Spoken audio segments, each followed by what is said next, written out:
Olá a todos e bem-vindos a este novo vídeo. Finalmente eu fiz uma tier list dos fuzis de infantaria da Segunda Guerra Mundial. Primeiramente, é importante deixar claro que dois fatores devem ser considerados para fazer essa lista. A primeira é que é uma lista bastante descontextualizada, ou seja, é minha opinião pessoal sobre o uso da arma individual, não são levados em consideração, por exemplo, a logística, a produção e essas coisas assim. Notoriamente, eu não gosto muito do Mosin, mas o Mosin é uma arma que venceu a guerra, que é fácil de produzir. Então, não estamos avaliando as armas pelo impacto delas na guerra, mas exclusivamente de forma individual. A segunda premissa que preciso fazer é que tive que excluir muitas armas dessa lista. Tive que fazer uma pré-seleção muito longa. Antes de tudo, excluí todas aquelas armas que são essencialmente protótipos e coisas pouco utilizadas. Também excluí armas que não são fuzis de infantaria, como por exemplo as submetralhadoras ou as metralhadoras leves. E estou considerando apenas a arma padrão da infantaria. Última observação. Também tive que deixar de fora variantes de uma mesma arma. Por exemplo, temos na lista o Mauser K98, mas existiram muitos Mauser. Mauser poloneses, Mauser belgas, Mauser suecos fornecidos à Finlândia. Muitas armas diferentes, mas que são muito parecidas. Eu as excluí desta lista, senão eu teria 100 armas diferentes para tratar. Beleza, mas vamos direto ao ponto. A primeira que temos é a Sturmgewehr 44. Eu já falei bastante sobre a Sturmgewehr 44. É uma ótima arma, extremamente moderna em sua ergonomia, em seu conceito. É uma arma que até hoje não está nem um pouco obsoleta. Posso lhes apresentar uma Sturmgewehr? Equipar toda a infantaria com ela em 2020 provavelmente não faria a menor diferença.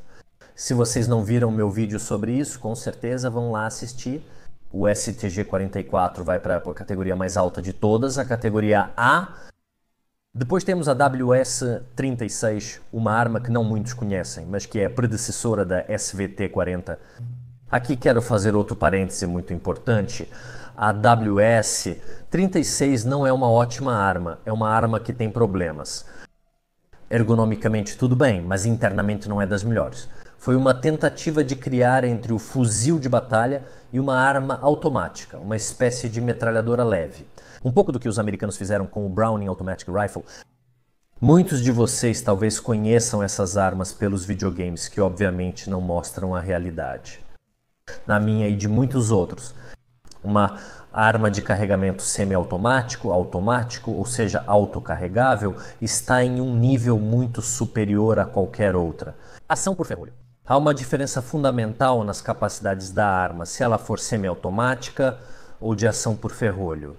E até mesmo um semiautomático ruim em certos aspectos, em muitos aspectos fundamentais no uso, é melhor do que um bom ferrolho. Nunca será possível, mesmo com todo o treinamento do mundo, fazer com que alguém use melhor um ferrolho do que um semiautomático, né? O semiautomático realmente está em outro nível. Não é só um pouco melhor que os ferrolhos, é um degrau acima.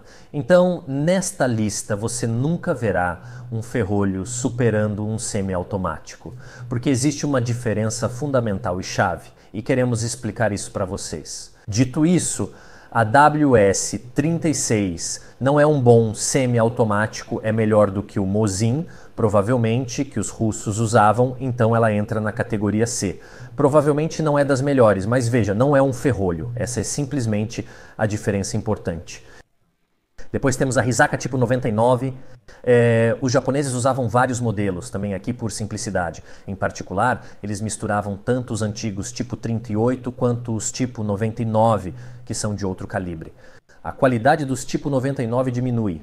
À medida que a guerra avança, procura-se simplificar um pouco a produção, principalmente dos componentes como a madeira, mas o mecanismo continua extremamente sólido e funcionando bem. É um mecanismo Mauser, ou eu diria até melhorado, e como tal é realmente excelente. Ação por ferrolho em uso. Mesmo assim, é uma ação por ferrolho, e na minha lista subjetiva, como sempre, vai para a categoria D, a mais alta a qual qualquer ação por ferrolho pode aspirar. Pelo simples motivo de que seu uso está um nível abaixo, em magnitude, de qualquer semiautomática. Depois temos o Carcano. O Carcano é uma arma, por um lado, subestimada. Não é particularmente complicada. Não é uma arma excelente. Aqui também haverá duas versões usadas pelo exército. O velho fuzil da Primeira Guerra Mundial e o 38 arma modernizada em outro calibre é claramente superior ao antigo. 6.5. Mesmo assim, não gosto dos carregadores Mannlicher. A arma é simples, não está entre as melhores, mas também não é a pior. O Carcano 38 corrige alguns defeitos do Carcano 91. De qualquer forma, preciso agrupá-los na mesma categoria. Não é o pior, mas também não é o melhor. Entra na categoria E. Poucos conhecem o G40 da Mauser. Saibam que há dois G40 Nunca ouviram falar do G40 conhecem o mais famoso G43, o G41? Foi a primeira tentativa real por parte do exército alemão de adotar um semiautomático. Houve dois projetos que entraram nessa competição e ambos foram produzidos, o da Mauser em menor quantidade, até porque era a arma pior. O Mauser 41 é excessivamente complicado. Recomendo assistirem ao vídeo do Forgotten Weapons, mas não tenho um aqui para mostrar agora. Vocês vão ver que confusão, Cateza. E, apesar de tudo, se for mantido limpo e bem cuidado, pode ser uma boa arma. Ainda assim, é um semiautomático como a WS-36, ambos têm problemas, mas continuam sendo semiautomáticos, categoria C. O M1 Garand, famoso M1 Garand, permitiu aos americanos equipar quase todo o exército com esse tipo de arma, embora também usassem fuzis de ferrolho. No caso, a M1 Garand é a primeira, que é a M1 é uma boa arma, no sentido de que é uma boa arma, né? Não é uma arma ruim. Hoje a M1 Garand está obsoleta. A M1 Garand está obsoleta. A M1 Garand marca um pouco o fim do desenvolvimento de um certo conceito. Após a M1 vem a M14, que não é uma boa arma. Ela era boa no fim dos anos 30, então ela não terá a mesma evolução técnica e conceitual que a Sturmgewehr terá. Porém, no contexto da Segunda Guerra Mundial, foi uma arma extremamente avançada, muito confiável para a época. Isso era uma vantagem extra da infantaria americana sobre os adversários. A M1 Garand vai para a categoria A. O ENFIELD, número 4. Eu adoro os Enfield, são meus bolt action favoritos, mesmo que por algum motivo nunca tenha aparecido um no canal. Porque eu não encontrei um agora que estou na Polônia, eles são bastante raros por aqui. Ele possui ótima ergonomia e mecanismos, na minha lista é provavelmente meu bolt action favorito. Não é meu favorito absoluto, mas porque ele não o incluí nessa lista por vários motivos. Nunca foi realmente utilizado na Segunda Guerra Mundial, foi uma arma de segunda linha. Estou falando do P-14 e do P-17, foi uma arma da Primeira Guerra Mundial. De qualquer forma, é um rifle de ferrolho mesmo sendo ótimo. Eu coloco ele na categoria D. Muitos esquecem que a China teve um papel fundamental, mesmo que não a consideremos um beligerante da Segunda Guerra Mundial, porque ela não era dos aliados nem de outro bloco, mas antes de 1939 já combatia o Japão. E a maior parte das forças japonesas na Segunda Guerra Mundial não estava envolvida na luta contra os americanos, mas sim contra os chineses. Portanto, o esforço chinês, os milhões de vítimas que os chineses tiveram, foram fundamentais para conter a expansão japonesa. Achei importante mencionar o fuzil mais comum deles, o Hanyang 88, que é uma cópia do Gewehr 88 alemão. Atenção, não existe Mauser 88, o correto é Gewehr 88. O Gewehr 88 faz parte da primeira geração de rifles de ferrolho militar com pólvora negra. E foi uma resposta direta ao belo francês. E como tal, não é perfeito. É uma arma que pessoalmente me fascina. Eu gostaria muito de ter um Gewehr 88 ou um Hanyang 88, porque eu gosto de coisas estranhas e daquelas que não funcionam tão bem quanto deveriam. Dito isso, não é uma boa arma.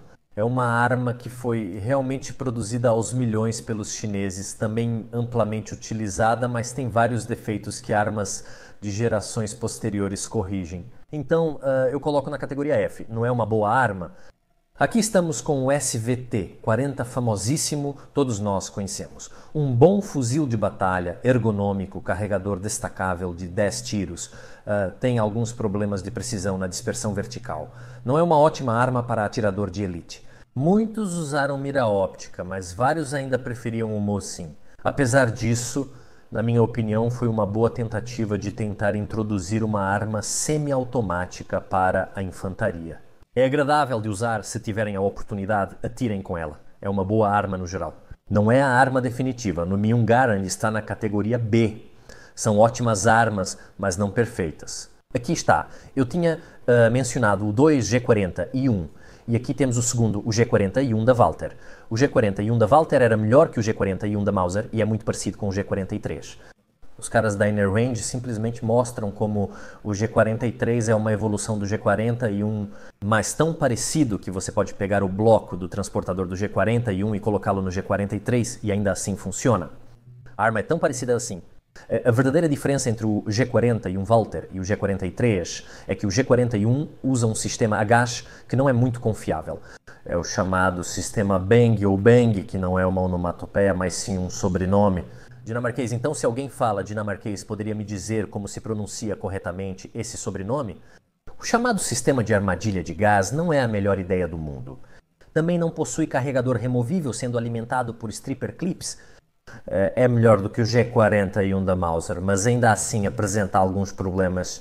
Então, estou em dúvida se coloco ele na categoria B ou C, mas acho que não. Um equivalente ao SWT-40, mas vejo mais como o G40I1 da Mauser, então fica na categoria C. Depois há um rifle muitas vezes esquecido, mas muito importante, especialmente na Primeira Guerra Mundial.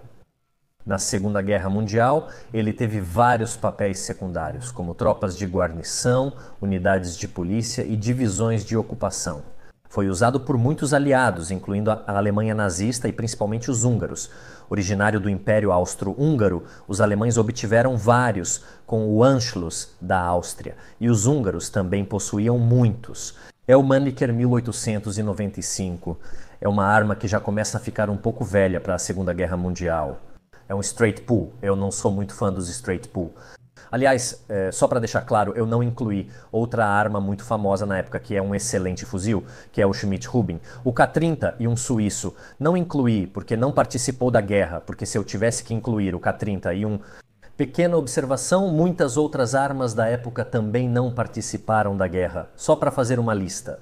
Em vez disso, eu quero falar especificamente das armas que realmente viram combate em grande número. O Mannlicher usa uma munição antiga, e embora eu não goste dos carregadores Mannlicher, não é uma arma ruim. Ele entra na mesma categoria do Carcano, digamos, são mais ou menos equivalentes em termos de uso, então categoria E. Depois temos o K98, que já tem vídeo no canal, assim como seu antecessor, o Gewehr 1898. Um bom fuzil de ferrolho. No geral não gosto tanto dele quanto do Lee Enfield, mas ainda assim considero um ótimo fuzil de ferrolho, vai para a categoria D. Se quiserem saber mais detalhadamente o que eu penso, convido vocês a assistirem aquele vídeo justamente. Depois temos o Short Magazine Lee Enfield, o Smelle, ou Smelly, como podemos chamar, que era o fuzil padrão da Commonwealth na Primeira Guerra Mundial. Os ingleses adotaram o Lee Enfield número 4, mas países da Commonwealth como Austrália e Nova Zelândia, não. Eles continuaram a utilizar versões um pouco modernizadas do Short Magazine. É lá, ELD. Um bom fuzil de ferrolho, não perfeito como o Lee Enfield número 4, mas mesmo assim eu o colocaria nesta categoria dos melhores de ferrolho.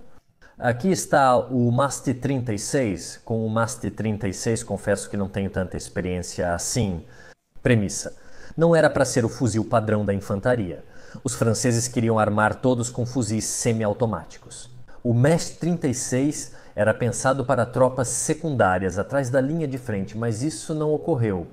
É preciso considerar o projeto do MAST 36 nessa perspectiva como arma de segunda linha. Não é ideal, não é perfeito, não tem qualidade excelente, mas também não tem grandes defeitos. A ação é sólida, sim. No restante, há algumas dúvidas quanto ao seu uso.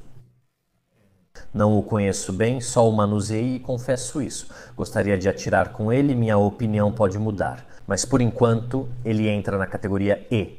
Não é o melhor rifle de ferrolho que já vi ou manuseei, mas também não é o pior. Depois temos o Springfield M1903. O Springfield é uma cópia americana do Mauser.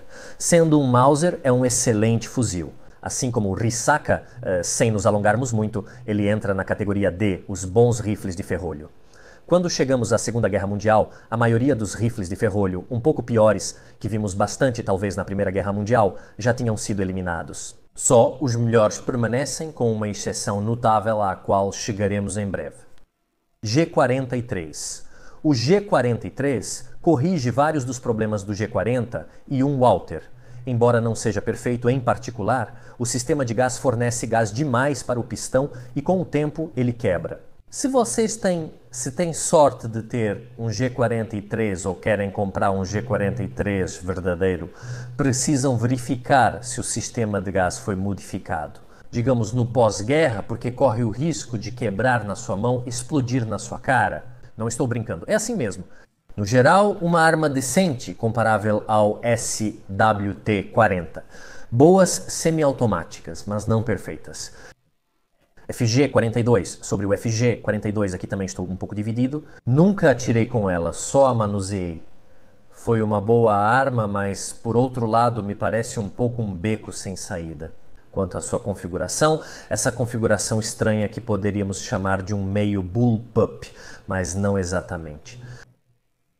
Muitos não sabem, mas você sabia? A M60 americana se parece muito com a FG-42. A metralhadora, quero dizer, foi certamente uma arma que teve sucesso em cumprir o que deveria fazer, ou seja, equipar os paraquedistas, dar a eles mais poder de fogo. E nisso ela é excelente. Um carregador de 20 tiros que ninguém, exceto o Sturmgewehr, tinha, possibilitava que fosse uma metralhadora leve. Fantástico. Um pouco pesado e imperfeito em alguns aspectos de ergonomia. Eu me sinto um pouco entre a categoria A e B, mas vou colocá-la na categoria A, porque com certeza é uma arma muito superior ao G43 e ao SVT-40. Se pudesse escolher entre M1 Garand ou Sturmgewehr, 44 pegaria eles em vez do FG, 42 mas ainda acho o FG, 42 melhor que o G43 e o SVT-40. Ela se encaixa entre as armas excelentes, mas com uma pequena dúvida. No final temos o Mosin. O Mosin é na sua opinião, onde ele se encaixa. Categoria F. Se quiserem saber mais, assistam ao meu vídeo sobre o Mosin. Não posso gastar mais palavras falando sobre o Mosin. Obrigado por assistirem a este vídeo. Me digam o que acharam. Só para deixar claro, essa é uma categoria pessoal minha. Como vocês podem ver, nenhum rifle de ferrolho é superior para mim a um semi-automático. E vocês, especialmente vocês atiradores, porque se eu ouvir opiniões de jogadores de videogame, eu fico irritado. Me digam o que vocês acham, se vocês pensam que qualquer semi-automático é superior a um de ferrolho. Bem, o que dizer, nos vemos na próxima.